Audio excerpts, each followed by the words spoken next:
Hello, hello, and welcome back once again. Next up, we have Karen Mangia, Vice President of Customer and Market Insights at Salesforce, and also the author of several books, including the recently released title called Working from Home, Making the New Normal Work for You. As many of you have indicated, thousands of employees are now working from home, and there has already been a lot of conversation about how to reassess your real estate needs with a permanent, partial work from home or hybrid workforce, and what to do with underutilized space. But there is another challenge with a newly work from home workforce that some of you have spoken about, and that's on leading a remote workforce, combating feelings of isolation and keeping people motivated and engaged while they're working from home. Today, Karen is going to talk about leadership during this strange time and how you can design a positive and productive work from home culture. We'll have a few minutes for Q&A at the end, so please be sure to type any questions you have for Karen in the stage chat on the right-hand side of your screen. Take it away, Karen. Thanks so much. And what I love about technology is that we're at the point in development now where I literally had the chance to wait backstage. And what we're going to do today in our time together is spend a little time giving you the backstage pass for not only how to lead from home, but how to lead well from home. And by that, I don't just mean being the most effective and fantastic leader. I mean, making sure that you're taking care of yourself in the process as well. I have to tell you, this is one of the few experiences that I've had in a big conference where I can see all the tables and still find my seat. So I hope you've grabbed yours, that you're having a fantastic experience so far, and let's dive. One of the things that's so interesting about this time that we're living in is we have 43% of employees who are working from home for the first time. And you may be one of those people. It's been quite an adjustment, hasn't it? Well, it was interesting because I was doing a session a little bit like this for an audience of CEOs. And in the fireside chat section of our conversation, one of the CEOs, the one who was moderating, said, "Karen, I have to tell you, I've been a CEO of an organization for quite some time. I'm a little bit later stage in my career, and I have to tell you, I've never received any training about how to be an effective leader in a virtual or distributed teams world." And what's interesting is for many of you, you're managing the dynamic of not only perhaps leading employees at a distance for the first time, but feeling the pain of the pivot. This request, this desire of people saying, how do I quickly exit the office because I have to? How do I work from home? How do I go back if I go back safely? And you're caught in that mode constantly of thinking about how to be effective when work becomes a thing people do and not always a place they go. Well, I'll never forget the mysterious calendar invite that changed everything for me. I don't know if you've had this experience before, but I recognized the person who sent me the calendar invite. I just wasn't really clear on the meeting topic. So I clicked yes. When I joined, I was thrilled to see a couple of other colleagues who looked as confused as I was. Now, that meeting happened to be with Elizabeth Pinkham, the person who leads our global real estate services at Salesforce, and Jody Koner, our Executive Vice President of Employee Engagement. And this is before it seemed like, we would all be leaving our offices, if you can think back to that time. And when we got on the call, they said, "We need you to help us build a plan to send all of our employees home. Congratulations, you are the new work from home task force." And at first, perhaps like you were feeling at that time, I thought, we won't do this. We have wonderful offices at Salesforce and we love to go there. We win awards for what we design there. It's a wonderful, fun place. And we have lots of awesome free food and snacks. And I thought, how's that possible? How's that even going to work? And as I was starting into that process of overwhelm, I thought back to my very first conversation I'd ever had about working from home. I did an interview in 2002 about working from home. So I like to say I was working from home before it was coerced or cool. And I hadn't really been conscious of the fact that that might become a relevant skill. And so in joining that task force, we've led our employees through what I would consider to be, 3 phases. And let's see if these resonate with you. The first one, when I received that calendar invite and we were building the plan, I would consider that the adrenaline phase. And you might have had that experience also where we were all going to do whatever it takes, right? To send our employees home safely, to keep information safe, do whatever it takes to do our jobs and to battle this mysterious unknown foe, this illness that was lurking out on the horizon. The challenge with adrenaline is that adrenaline eventually wears off. That superhuman feeling that we can do everything and do it well. The next phase became the honeymoon is over, right? I mean, you can sleep in your pajamas, wake up, start doing email from bed, never shower and go back to sleep at night. But is that you at your best? This moment where we're trying to figure out, how do we connect with our employees? What does the future look like? You know, in that period of time, what we all started to discover was this scenario is a little bit more challenging than we expected. And working from home truly is work. It's tough. And as a leader, I'm sure you found, especially during that period of time, it started to sink in how challenging it is to balance connecting with your own employees to deliver outcomes and results at the same time that you're trying to take care of all the work that needs to happen. It almost feels like competing priorities sometimes, doesn't it? Well, now it seems like we're in the third phase. And the question that people are asking in this third phase is, how long is this going to last? And while I certainly don't know the answer to that question, and no one does, what I hear in that question is so many leaders stepping back to be thoughtful for a moment and really evaluate when what we thought might be a temporary set of circumstances becomes more permanent. What adjustments do we need to make? And so what I'd invite you to do is just take a moment to think about what's working and what's not working for you in this distributed and work from home world. One piece of it is about mindset, right? Are you in a position of having accepted that this is where we are and that the future is uncertain? What are you doing to adapt? And how do you have the opportunity to accelerate? That's what we're going to explore together. Now, during these sessions, I often get questions about how is Salesforce handling this strategy? You know, what are we doing, especially as a large global company with real estate investments, but also balancing wanting to keep our employees safe. So I want to share that with you first before we talk about some other strategies that might be helpful for you as a leader, considering, you know, what the future may hold. At Salesforce, you know, I mentioned we initially built that plan to send everyone home. And within that, like many organizations, we looked at the expense allocation that we could provide people to get set up with the resources they needed to be comfortable in their home office and really to show up at their best. Now, what's interesting is we allocated $500 per employee for those expenses. And lots of our employees didn't really take advantage of that program, believe it or not. I don't know if you've had that same experience, but I'd be interested to hear from you on that topic. But we have now had, as we've gotten into this, how long is this going to last phase, we've gone back and done another campaign to remind employees that that expense budget exists, because we know that a number of employees are dealing with everything from back pain, from sitting in that antique rocking chair that they inherited years ago, to wanting to have perhaps a better camera or better lighting so that they can show up at their best or have more comfortable surroundings. So we've done another campaign to really help people think about how to make the physical office space that you're in work for you. The second thing is we have evolved the programs that we are offering to our employees over time to focus even more on health and well-being, and also equipping managers with the tools to perform tasks that we were used to doing in person. And so I'll give you a couple of examples. The first one from a health and well-being front is we introduced a series called Camp Be Well Together, and it's publicly available. I mean, you can Google this or go on YouTube and you will find the videos. We just passed our 100 episode milestone. The entire purpose of that program is to bring in a myriad of experts to give people some tools and new ideas, as well as information to stay healthy and well during this period of time.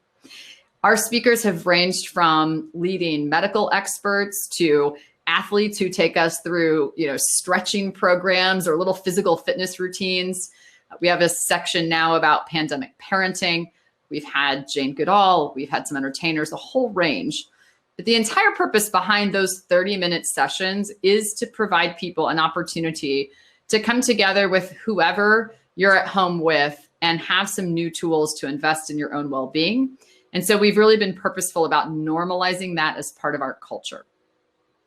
Now, the third piece that we've really solved for most recently is thinking about how we can put our own technology and tools in place to help not only ourselves, but to help all organizations that are considering how to really architect this flexible work environment where people may go into the office a little bit, a lot, not at all, in shifts. I mean, there's so many dynamics that we're all managing, right? So we, of course, have done the office redesign that many of you are considering in terms of thinking about how to keep people safe with the distance apart that they can sit and only using larger conference rooms and so forth in places where people can return to work. But during this period of time, Salesforce actually brought 2 new products to market. So one is called Salesforce Anywhere, designed to help people collaborate and access innovation and information from anywhere. The other one is Work.com. Now, Work.com is a suite of tools and it continues to expand.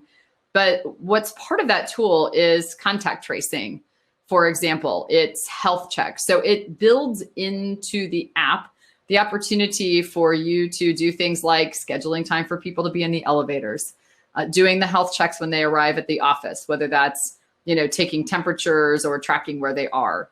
It can help you monitor how close people are together. It's got a number of new capabilities now that also help with this collaboration when you've got maybe shift workers, right? Some people who are going in a little at a time or on different shifts, but perhaps they need access to the same information and services like IT and technical support, crisis communication information. And so within that suite of tools, we have used them ourselves to manage the return to office and to do it, city by city and office by office. Because what it allows us to do is some really exceptional tracking, but also to help managers and leaders have the information that you need to make decisions.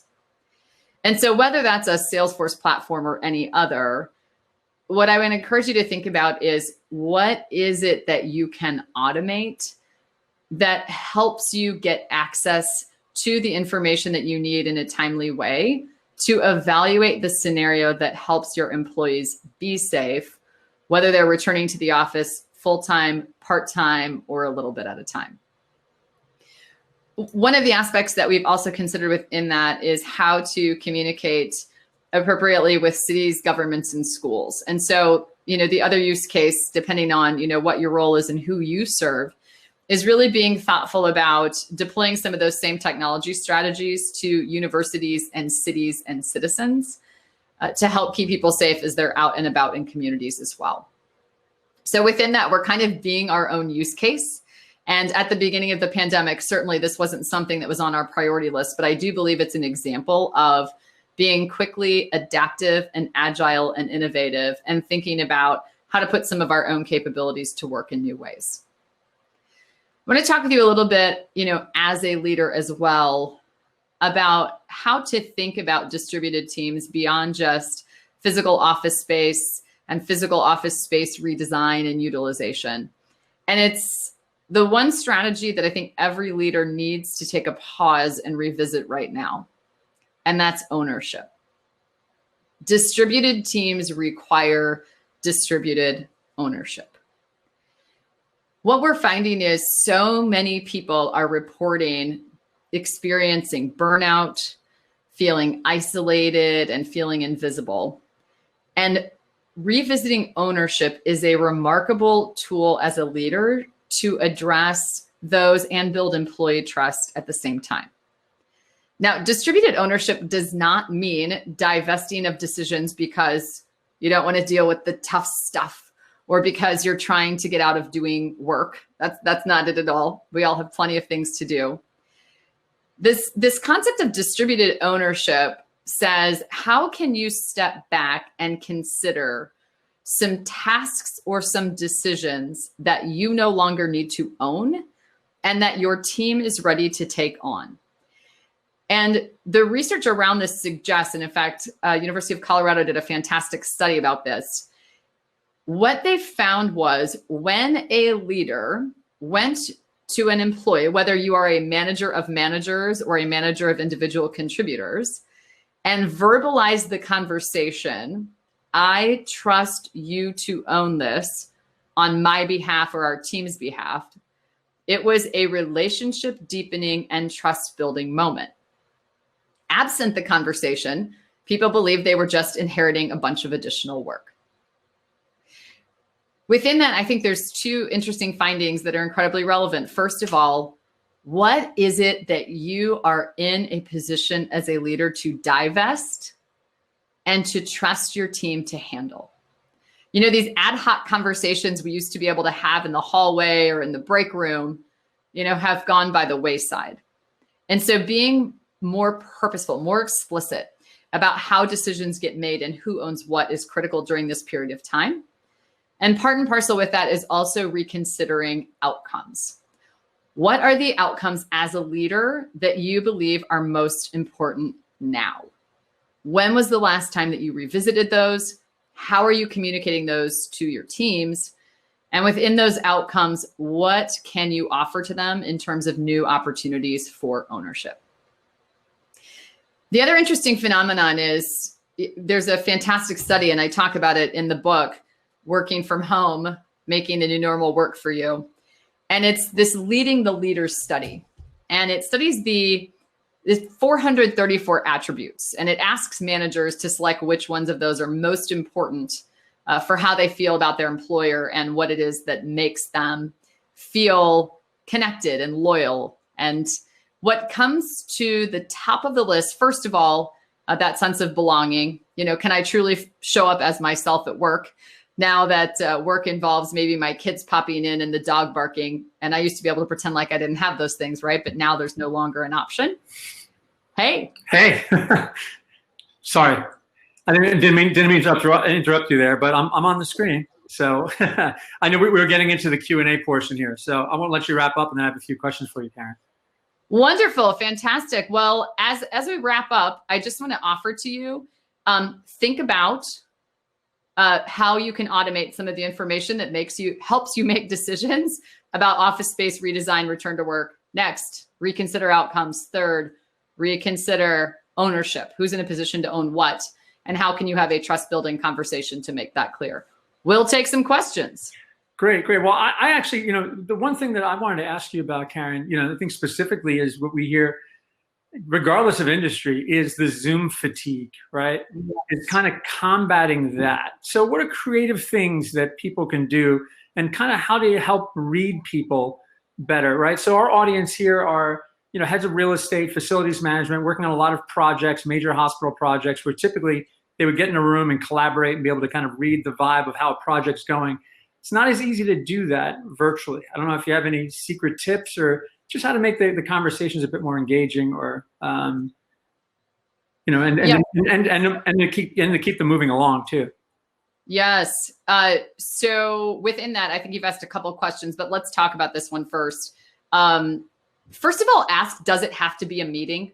I mean, the quickest and fastest way to combat Zoom fatigue is to not be on Zoom all the time. Mm-hmm. And within that, can your 30-minute meeting be 15 minutes? You know, can your 15-minute meeting be something that you handle asynchronously offline? So start there. Like, does it have to be a meeting? If it does need to be a meeting, publish a very high-level agenda in advance where you let people know what are the outcomes that you will arrive at from that meeting, what are the questions you're trying to resolve, and what is the expected role of the people who are participating in the meeting. Mm-hmm. And when you show up to that conversation, what I would say is unfinish your slides.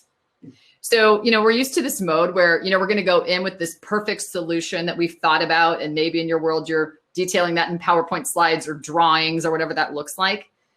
To make this more interactive, start that session with the big question you're trying to solve for, describe the outcomes, and put out the start of the thought process and invite people to co-create with you. So this thing where we have to show up with all the answers or massive amounts of documents and slides, you know, it just disinvites the engagement, and it leaves people asking, like, Why am I here? What is my role in this meeting, right? Yeah. And by the way, if you get to the outcome before the end of the stated meeting time, have the courage to speak up and say, we said the outcome was a decision on this. Does anybody have anything else to add? Otherwise, we'll give you time back. How would you feel about attending the next meeting with the person who managed it that well? You know, you knew why you were there. You knew what you were going to accomplish. You interacted, you got it done, and you left early. I would take a meeting invite from that person all day long. How about you? Yeah, no, I think that's totally useful. I think we all realize that, but of course we all get on meetings and feel that we have to stay for the allotted time, or not leave before things are kind of wrapped up. So I think that's great. I guess another question kind of on that, because I had a few in there. Sometimes of course some meetings do have to go long. So I mean, is there anything that you guys are seeing, or you're seeing? Of course, you wrote a book on it, but to try to just make them more engaging. Yes, and so speak into the room what needs to be said. It's always great to ask a question. So for example, team, we have 5 minutes left scheduled in this conversation. Is it worth staying 15 more minutes to get to XYZ point in the discussion? Or, are we at a point where we need to schedule a second session? Ask the question. Hey, I feel like we're close to a decision. Would we be willing to commit to 15 more minutes on this topic? Most of the time, most people will say yes and just finish the task that you started, and that's okay. The other piece too is to ask the question about, are we willing to deprioritize some other parts of the agenda or other presenters that might be scheduled so that we can allocate more time to this conversation? Yeah, perfect. And those are great tips. So Karen, unfortunately, we're out of time here, but I want to, of course, thank you for taking time, especially since this is not your audience typically, to share your insights. We will love having you on our WorkSpaces webcast in the summer. And I encourage everyone to go out and purchase Karen's book. You can get it, I believe, right at all the major booksellers, Amazon, Target, even as well. Working from Home is the title. But in addition to that, Karen, you've written a number of other books on success and leadership. So where can people go learn about those books? Yes, so you can find them on Amazon. Just put in my name. In fact, this one just launched yesterday. Listen Up, about how to connect with your customers and stakeholders and make sure you're truly hearing their voice. You can find them on Amazon. You can find me on Twitter and LinkedIn and a website using my first and last name.